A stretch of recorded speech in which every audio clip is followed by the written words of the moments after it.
This is what people were worried that too many people are being distracted from, as we're concerned about whether or not Donald Trump is dead or sick, that they're actually doing some other devastating things. But you know what? Ro Khanna is on the case. We've got 212 Democrats and 12 Republicans, including Marjorie Taylor Greene, Lauren Boebert. Look, this is not about Donald Trump, and it's not partisan. This is about justice for the victims of rich and powerful men who abused underage girls. And 10 of these victims are speaking out for the first time at a press conference that Massie and I are organizing on the steps of the Capitol on September 3rd. In this country, people want transparency. They want accountability. I'm confident we're going to get the 218 votes for the discharge petition. And talk about that news conference, because you're kind of touting it, that it's going to be, if not explosive, there's going to be some news made. Well, these victims haven't spoken for decades. When Epstein got that lenient plea deal, no one talked to the victims or their lawyers. No one talked to the victims or their lawyers when Maxwell was sentenced. No one has ever heard, what do they want?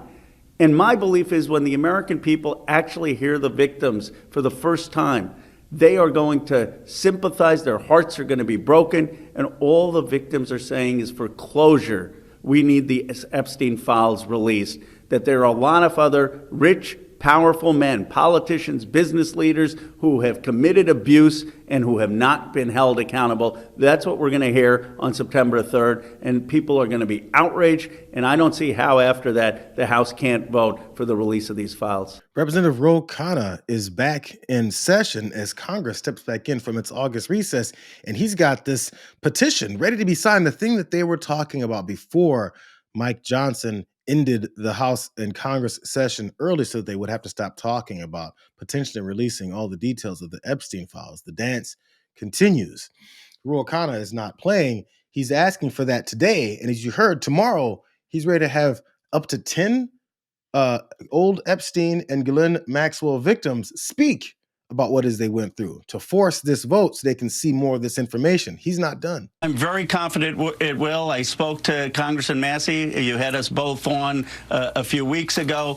We will have the petition live on September 2nd. We have all 212 Democrats committed to signing it.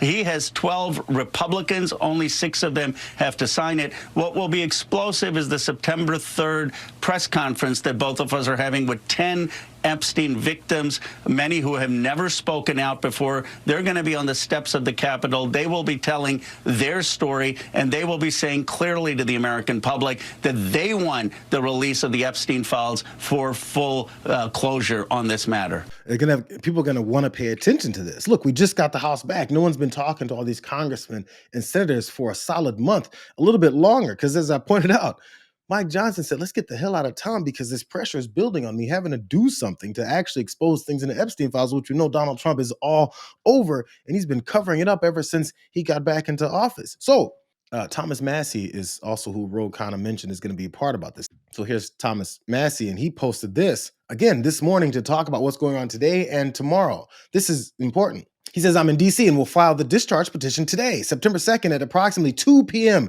Pay attention to that time, when Congress officially returns from the August recess.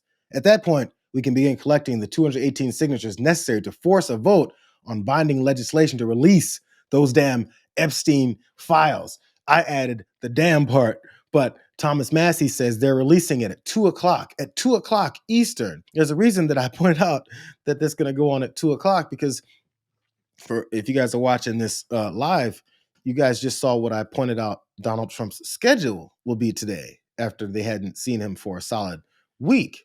Look at the bottom. At 2 o'clock today, September 2nd, the same day that Thomas Massie said at 2 o'clock today he's going to be having this discharge petition vote on the Epstein files, Donald Trump, the president, in all caps, makes an announcement. Weird. It's almost like they want to have some counter programming to make sure that whatever is said or whatever they bring up and whatever attention people have towards this vote on the discharge petition for the Epstein files, that enough people that have been waiting for a week to wonder what's going on with Donald Trump to be like, the president's going to make an announcement at 2 o'clock today. I don't think they want too many people to be paying attention to this discharge petition vote that Thomas Massie and Ro Khanna are beginning to put forward that's going to put pressure on these guys to finally do something. I want to show you guys where this has been happening, the the lead up to this from Ro Khanna and Thomas Massie. They've kind of been in partnership since the end of July, around that time that Mike Johnson made sure that he got rid of Congress early enough to not talk about this. They were on Meet the Press together. Let's hear more from Thomas Massie. The Department of Justice says they will not be releasing further Epstein material in order to protect what they say is more than 1,000 victims, many of whom were underage. I want to read you a little bit of a DOJ memo which writes, quote, sensitive information relating to these victims is intertwined throughout the materials. One of our highest priorities is combating child exploitation and bringing justice to victims. Perpetuating unfounded theories about Epstein serves neither one of those ends. What is your response to the concern that releasing these files could ultimately hurt the victims, Congressman Massie? Well, look, that's a straw man. Roe and I carefully crafted this legislation so that the victims' names will be redacted and that no child pornography will be released. So they're hiding behind that we're trying to get justice for the victims and transparency for America. And so, you know, we've redacted things before. We don't want to hurt the victims. We're doing this for the victims. I think it's just something that they're hiding behind. And at the end of that statement, I heard something about conspiracy theories or something like that. Look, they're the ones, it's the president's own attorney general, FBI director, and children who said that, and vice president, who said that these files need to be released. We're just trying to hold their feet to the fire. This is in the back end of July, when all this talk was about this same discharge petition that they were trying to get pushed through so that finally they could get to the bottom of this and expose potentially all of these culprits, all these folks who took part in these child sex traffickers that this administration was consistently talking about what it is they wanted to stop. And Thomas Massie then pointed out something else that he noticed. Back in April, he talked about this before, but in April, he talked to Pam Bondi when I don't think this was as big of a story as it turned into, but he was already getting suspicions about where this was going. By the way, something else I wanted to say on this space is people, a lot of times in comments on my posts, they're like, well, why don't you just talk to Trump? Or why don't you just talk to Pam Bondi? You're assuming I haven't. Like, I do. I have. I asked Pam Bondi for these files in a private dinner in April. You know, because I'm on the Judiciary Committee, we went over to her office and had dinner, and it was very nice. And we were each kind of, you know, we went around the table. Members of the Judiciary Committee could ask the Attorney General questions, and told Jim Jordan, I said, listen, I don't want to embarrass anybody here, but I'm going to ask about the Epstein files. And he said, Massey, you do what you want. Ask whatever you want. And I got the runaround then in a private meeting, and I realized that, you know, we were not going to get these things, or I suspected we weren't going to get these things based on her answer then. So I think he saw this coming when he got with Ro Khanna to talk about this. They tried to do it before the summer was up. But again, the runaround kept happening. I just want to give you guys a recap. Since we're about to get some new information, I want to notice and point out all the culprits behind this, the people that were helping with this dodging happening. But Thomas Massie, again, was on the steps. I played this before. He's on the steps of the Capitol, again, at the back end of July, to try and get this whole thing pushed through. And what he had to continue to deal with was one Mike Johnson. And this is where the rift got a little bit worse. I was wondering, with the paralysis in the Rules Committee, it seems like they're not going to be meeting again today because of Epstein amendments. Have you chatted with anybody about that at this point? Well, it wouldn't really matter. Their Epstein bill resolution is non-binding, so it's kind of fake. The resolution that I have co-sponsored with Ro Khanna would actually bring up legislation that would be binding on the president. Yeah, unfortunately, we have 6 days and we needed 7 days for the discharge petition to ripen before we could bring this up before the August recess. So we'll have to bring it up after the August recess. But the good news is the Speaker has no interest in keeping us here one extra day. A little bit of sarcasm on the back end there, because the good news about Mike Johnson not wanting to keep folks around anymore, he's totally suspicious of this guy's intentions. Also, he wants to talk about protecting victims. We're talking about Mike Johnson wanted to protect victims. See if you can, see the forked tongue stick out of his face, and also the devious way he was trying to avoid this.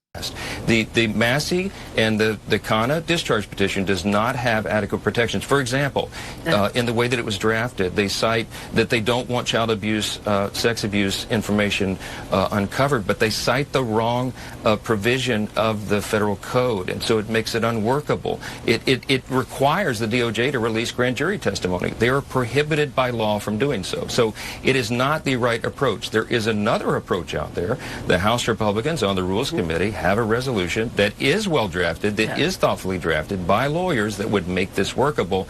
That's the approach. We have to protect the innocent. We'll do it at all cost. They do say that they want victims' names redacted, though, just to be clear. Let me move on to Ghislaine Maxwell. Yes, but their language doesn't adequately produce that. If Mike Johnson cared about the language in the draft discharge petition being correct enough to allow them to release all these files and still protect the names of the victims, why wasn't he a part of trying to make sure that happened? I mean, Thomas Massie also pointed out that that was a lie, but we can go through whoever's telling the truth on that. But if you're a part of it, if you've said over and over and over again, I want to get to the bottom of this whole thing. I just want to work with the president and the FBI and the DOJ, who are not working with anybody to try and uncover these Epstein files. Wouldn't you be a part of changing that language and making sure you can expedite it as quickly as possible? Look how quickly they went through that thousands and thousands of page bill that they used to destroy more American people's lives, take away our health care, and dismantle more of the social safety net features. Mike Johnson was rolling on that. He made sure that the deadline of July 4th that his president, Donald Trump, gave him, he was on that deadline. There's something about this deadline. There's something about this work. There's something about this discharge petition that he is slow moving, dragging his feet on, wants to say there's things wrong with it. I don't know why they're doing this. He was really moving slowly on this. And I think he was hoping for the entire month of August, as Donald Trump was spinning like a Tasmanian devil all over the place, that no one would continue to think about it. Then maybe Khanna and Thomas Massie would be like, I guess the August recess is over. Forgot what that whole thing was. But listen to the way he talks about Thomas Massie in this last clip. Again, this was from right before they left town, but he wanted nothing to do with Thomas Massie. As a matter of fact, he damn near said, this guy's trying to destroy us. Watch. Before, when you were asked whether or not you would back Mr. Massie for re-election, you didn't give a direct answer. He had some harsh things to say about your leadership yesterday related to the Epstein files. Have you made up your mind whether or not you would support him or back him against your parents' judge or back him? So here's as the leader of my party, I lead the incumbent protection program. Okay, that's my job. I go all around the country. I travel endlessly, incessantly. I have to raise over $300 million to do that, and we want everybody to come back. And some people, I try to protect them from themselves. They kick and scream and bite their own colleagues. Some people seem to enjoy trying to inflict political pain on their own teammates. I'm not going to address anybody individually, but I'll tell you that some here are much more frustrated than others. There's a small, tiny handful, but one in particular who's given me lots of consternation. I don't understand Thomas Massie's motivation. I really don't. I don't know how his mind works. I don't know what he's thinking. Thomas Massie could have brought his discharge petition any time over the last 4.5 years. Over the last 4 years of the Biden administration, he could have done that at any time. And now he's clamoring as if there's some sort of timeline on it. It's interesting to me that he chose the election of President Trump to bring this, to team up with the Democrats and bring this discharge petition. So do I have some concern about that? I do. But in me and my way, I try to follow Ronald Reagan's 11th commandment, never speak evil of another Republican. My gosh, it's hard to do sometimes around here. I also try to follow the scripture. It says, bless those who persecute you. So let me just say about Thomas Massie, could you just accept my Southern, bless his heart? Okay, I don't know what else to say about it. We're for maximum transparency. We're engaging in that right now, and we don't need political games.